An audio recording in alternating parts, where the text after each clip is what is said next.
السلام عليكم ورحمة الله وبركاته. أهلا وسهلا بكم في قناتكم كورة جول. موعد مباراة الهلال ضد الاتفاق في دوري روشن السعودي الجولة 22.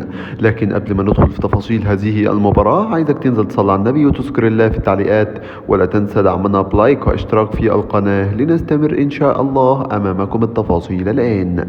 يستضيف ملعب المملكة أرينا مباراة قوية تجمع ما بين الاتفاق السعودي ضد الهلال السعودي في بطولة دوري روشن السعودي الجولة 22.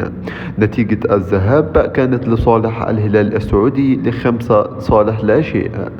تاريخ المباراة سيكون الجمعة 13/2/2026.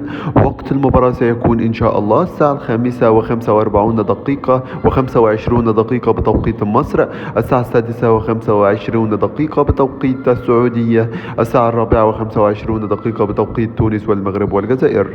أما عن ترتيب الفريقين يأتي في المركز الأول الهلال السعودي لعب 20 مباراة نقاطه 50.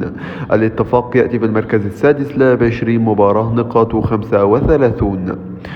المتوقع بفوز هذه المباراة هو الهلال السعودي، لأن الهلال بيمر بمستوى كويس جدا. أنا أتوقع فوز الهلال في هذه المباراة. الهلال عنده كريم بنزيما وعنده أسماء قوية جدا قدرت تخلص له المباراة من الشوط الأول، فأنا أتوقع فوز الهلال السعودي وعلشان يكون في الصدارة. انتظر توقعك لهذه المباراة أيضا، ولا تنسى دعمنا بلايك واشتراك في القناة.